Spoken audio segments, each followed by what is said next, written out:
Hey les bambins, j'espère que vous allez bien. En tout cas, moi ça va nickel. On se retrouve aujourd'hui pour une petite vidéo sur la Serie A. On va revenir sur les 10 matchs proposés, mais avant tout, n'hésitez pas un petit pouce, un petit commentaire et abonnez-vous. C'est parti pour le classement de la Serie A. Premier, le Milan AC avec 37 points. Deuxième, l'Inter du Milan avec 36. Troisième, l'AS Rome avec 30. Quatrième, Naples 28. Cinquième, la Juve 27. Sixième, Sassuolo 26. Et au fond du classement, 17e le Torino avec 11 points, 18e le Genoa avec 11 points également, 19e la Spezia avec également 11 points, et dernier du classement, Crotone avec 9 points. Les 10 matchs que je vous propose sont Cagliari Benevento, Sampdoria Inter de Milan, Bologne Udinese, Crotone contre l'AS Rome, la Lazio de Rome contre la Fiorentina, l'Atalanta de Bergame contre Parme, Sassuolo contre Genoa, Torino et Las Vérone, Naples, la Spezia et Milan, Juve, le choc. Attaquons avec Cagliari 15e qui reçoit Benevento 10e. À domicile, Cagliari en 7 réceptions, 2 victoires, 2 nuls et 3 défaites. 14 buts encaissés, donc 2 buts par match. Benevento à l'extérieur, 7 déplacements, 3 victoires, 1 nul et 3 défaites. Que 2 confrontations directes entre ces deux équipes, 2 victoires de Cagliari en 2017-2018. Pour la tendance actuelle, Cagliari n'a plus gagné en championnat depuis la 7e journée le 7 novembre contre la Sampdoria. Depuis, ils enchaînent les défaites à chaque fois contre des gros du championnat comme la Juve, l'Inter, l'AS Rome et Naples, et font des matchs nuls, comme contre l'Udinese, contre Parme, contre Hellas Vérone, contre la Spezia. Du côté de Benevento, c'est un petit peu mieux. Sur les 4 derniers matchs, match nul contre la Lazio à domicile, victoire contre le Genoa et défaite contre le Milan AC, et une victoire à l'extérieur à l'Udinese lors de la 14e journée le 23 décembre. J'ai envie de me laisser tenter par un match nul de 3,30 à 3,50 avec un score de 1 but partout de 5,70 à 5,90. Et je vois le combiné match nul et plus de 1,5 but de 3,60 à 3,80. Le match suivant est le 11e, la Sampdoria de Gênes qui reçoit l'Inter de Milan second. À domicile, la Sampdoria c'est 7 réceptions, 2 victoires, 1 nul et 4 défaites. À l'extérieur, l'Inter en 7 déplacements, 5 victoires, 2 nuls et 0 défaites. 17 buts marqués, 6 encaissés. Sur les 6 dernières confrontations directes, 6 victoires sur 6 matchs de l'Inter de Milan. Sur la tendance actuelle, la Sampdoria reste sur 2 défaites contre l'AS Rome et Sassuolo. Ils avaient avant ça gagné 2 matchs consécutifs contre Crotone et le Hellas Vérone. Mais il est à noter qu'à domicile, c'est assez compliqué actuellement. Sur les 3 derniers matchs de championnat, ils sont sur 3 défaites consécutives contre Bologne, le Milan AC et Sassuolo. Du côté de l'Inter, depuis le match nul à l'Atalanta de Bergame, il reste sur 8 victoires consécutives en championnat. Et il reste sur 3 victoires consécutives à l'extérieur au Hellas Vérone, à Cagliari et à Sassuolo. Je les vois donc s'imposer avec des cotes de 1,60 à 1,70, avec un score de 2 buts à 0, 6,25 à 6,75, et je vois le moins de 3,5 buts sur le match de 1,35 à 1,45. Le match suivant est le 12e Bologne qui accueille le 13e l'Udinese. À domicile Bologne, en 7 réceptions, 3 victoires, 1 nul et 3 défaites, tout de même 15 buts encaissés. L'Udinese à l'extérieur, en 7 déplacements, 2 victoires, 2 nuls et 3 défaites. Sur les 6 dernières confrontations directes, 4 victoires de l'Udinese, toutes à domicile, 1 victoire de Bologne également à domicile et 1 match nul lors de la saison dernière à Bologne. Pour la tendance actuelle, 4 matchs nuls consécutifs pour Bologne à la Fiorentina, contre l'Atalanta, au Torino et contre la Spezia. Pour l'Udinese, par contre, sur les 7 derniers matchs, ils ont commencé par 3 victoires consécutives lors de la 8e, 9e et 11e journée, respectivement contre le Genoa, contre la Lazio et le Torino, la 10e journée n'ayant pas eu lieu. Ils ont enchaîné avec 2 matchs nuls consécutifs contre Cagliari et Crotone. Et on finit par une défaite contre Benevento à domicile et une défaite à la Juve 4 buts à 1. Je vois donc un match nul entre ces deux équipes de 3,10 à 3,30 avec un score de 1 but partout, 5,50 à 5,70 et je vois les deux équipes marquer 1,40 à 1,60. Continuons avec Crotone 20e qui reçoit l'AS Rome 3e. À domicile, Crotone en 7 réceptions, 2 victoires, 1 nul et 4 défaites. À l'extérieur, l'AS Rome en 7 déplacements, c'est 3 victoires, 1 nul et 3 défaites, mais avec tout de même 16 buts encaissés. Sur les 4 seules confrontations directes entre ces deux clubs, 4 victoires de l'AS Rome. Et il est à noter que Crotone n'a jamais marqué un but aux Romains. Sur la tendance actuelle, Crotone va un petit peu mieux sur les 5 derniers matchs. Ils sont sur 2 victoires à domicile. D'ailleurs, c'est leurs 2 seules victoires du championnat contre Parme et contre la Spezia. Il reste sur aussi un match nul à l'Udinese et sur malheureusement 2 défaites contre l'Inter le 3 janvier et contre la Sampdoria lors de la 13e journée le 19 décembre. Du côté du Torino, sur les 5 derniers matchs, 4 victoires et une seule défaite à l'Atalanta. Sinon, il reste sur 2 victoires consécutives lors de la 15e et de la 14e journée contre la Sampdoria et contre Cagliari. Je vois donc une victoire de l'AS Rome de 1,30 à 1,40 avec un score de 2 buts à 0, 6,25 à 6,75 et je vois Rome gagner sans encaisser de but de 30 à 2,40. Passons à la Lazio 9e qui accueille la Fiorentina 14e. À domicile, la Lazio, c'est assez moyen. 7 réceptions, 2 victoires, 2 nuls et 3 défaites.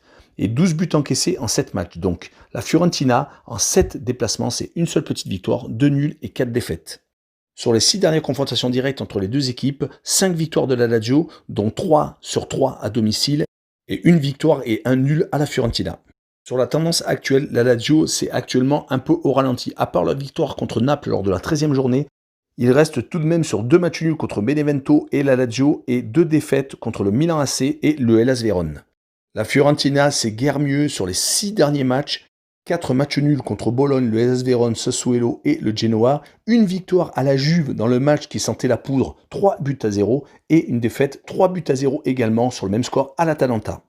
Mon pronostic sera une victoire de la Lazio à domicile de 1,70 à 1,90 avec un score de 1 à 0, de 6,25 à 6,75 et je verrai un combiné Lazio vainqueur et moins de 3,5 buts sur le match de 2,30 à 2,40. Continuons avec l'Atalanta 7e qui reçoit Parme 16e. À domicile, en 7 réceptions, c'est 4 victoires, 1 nul et 2 défaites pour l'Atalanta, mais tout de même 19 buts marqués. Par contre, Parme, à l'extérieur, en 7 déplacements, c'est 1 victoire, 2 nuls et 4 défaites. Lors des 6 dernières confrontations directes, 3 victoires de l'Atalanta à domicile sur 3 et 2 victoires de l'Atalanta à l'extérieur et un seul petit match nul à Parme en 2015. Sur la tendance actuelle, l'Atalanta fait grosse impression actuellement à domicile. Depuis 3 matchs, ils ont mis 5-1 à la Sassuolo, 4-1 à l'AS Rome et 3-0 à la Fiorentina. Réussissant entre-temps à faire match nul à Bologne et à la Juve, un but partout lors de la 12e journée le 16 décembre. Du côté de Parme, par contre, c'est un peu moins bien. 3 matchs, 3 défaites lors des 3 dernières journées contre le Torino à domicile, contre Crotone à Crotone et contre la Juve, 4 buts à 0. Je vois donc une victoire de 1,20 à 1,30 de l'Atalanta avec un score de 3 buts à 1, 7,75 à 8,25 et je vois le plus de 3,5 buts sur le match, 1,90 à 2. Passons à Sassuolo 6e qui reçoit le Genoa 19e. Sassuolo à domicile en 7 réceptions, 2 victoires, 3 nuls et 2 défaites.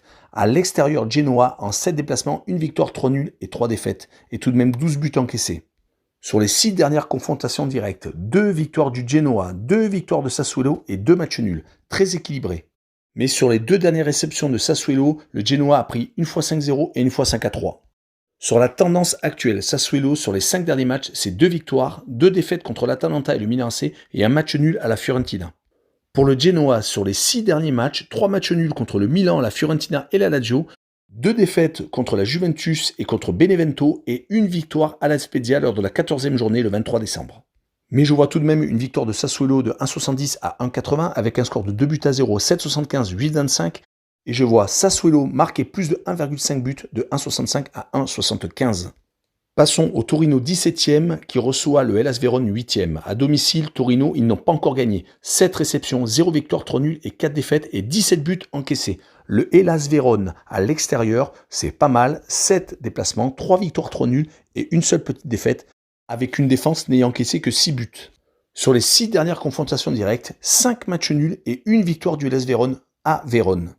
Pour la tendance actuelle, sur les 6 derniers matchs, 3 défaites du Torino, 2 matchs nuls et une victoire du Torino à Parme lors de la dernière journée le 3 janvier. Du côté du Hellas Vérone, les matchs à domicile, c'est compliqué. Par contre, à l'extérieur, sur les 4 derniers déplacements, ils se sont imposés à l'Atalanta, à la Lazio, à la Spezia et ont fait match nul à la Fiorentina. Mais je vais tout de même voir un match nul entre le Torino et le Hellas Vérone de 3,20 à 3,30 avec un score de 1 but partout, 5,30 à 5,50 et je vois les deux équipes marquer 1,50 à 1,60. L'avant-dernier match est Naples 4e qui reçoit la Spezia 18e. À domicile, Naples en 7 réceptions, 4 victoires, 1 nul, 2 défaites, 18 buts marqués. À la Spezia à l'extérieur en 7 déplacements, 2 victoires, 2 nuls et 3 défaites. Sur les 3 seules confrontations directes entre ces deux équipes dans l'histoire du championnat italien, 3 victoires de Naples. Sur la tendance actuelle, Naples s'est ressaisi à Cagliari car il restait sur une série de 3 matchs sans victoire avec des défaites à l'Inter, à la Lazio et un match nul à domicile contre le Torino. Du côté de la Spezia, c'est assez compliqué. Depuis leur victoire lors de la 7e journée à Benevento le 7 novembre, 3 buts à 0, ils s'en sortent plus. Ils ont tendance à perdre et à faire quelques matchs nuls à droite et à gauche, comme à Cagliari lors de la 9e journée, ou lors de la réception de Bologne à la 12e journée le 16 décembre. Sinon, c'est des défaites contre le Hellas Vérone, contre Genoa, contre l'Inter, contre la Lazio, contre la Juve. C'est pour cette raison que je mettrai une victoire de Naples de 1,15 à 1,25 avec un score de 3-1, de 8,25 à 8,75 et je verrai les combinés Naples vainqueur et plus de 3,5 buts sur le match, 2,20 à 2,30. Finissons par le choc Milan AC premier contre la Juventus 5e. À domicile de Milan AC en 7 réceptions, c'est 4 victoires, 3 nuls et 0 défaites et 17 buts marqués avec 9 encaissés. La Juventus à l'extérieur en 7 déplacements, 3 victoires, 4 nuls et 0 défaites. 16 buts marqués, 7 encaissés. Sur les 6 dernières confrontations directes, 3 victoires de la Juve en 2019, que ce soit en Coupe d'Italie ou en Serie A. Et sur les 3 derniers matchs, le Milan AC a réussi à accrocher 2 fois la Juve en Coupe d'Italie en 2020 et a réussi à les renverser le 7 juillet 2020 avec un match épique, 4-2 et un but magnifique de Rabiot. Pour ce qui est de la tendance actuelle, le Milan AC ne souffre pas trop de l'absence d'Ibrahimovic. Il reste sur 3 victoires consécutives à Benevento, contre la Lazio et à Sassuolo. Et leur dernière défaite remonte à la Ligue Europa contre Lille le 5 novembre. Du côté de la Juventus, ils se sont ressaisis après la défaite surprise contre la Fiorentina lors de la 14e journée. Ils se sont imposés contre l'Udinese 4-1 après avoir battu Parme 4-0 lors de la 13e journée le 19 décembre. Il est à noter que la Juventus reste sur 3 victoires assez éclatantes à l'extérieur avec une victoire 4-0 donc à Parme, 3-1 à la Genoa et surtout le 3-0 au Barça en dernière journée de Ligue Champions. Mon pronostic sur ce match sera un match nul de 3,20 à 3,30 avec un score de 1 but partout, 5,75 à 6,25 et je verrai le moins de 2,5 buts sur le match de 1,90 à 2. Voilà, on en a fini avec la Serie A. Je vous remercie de m'avoir écouté. En tout cas, n'hésitez pas, un petit pouce, un petit commentaire et abonnez-vous. Ciao les bambins!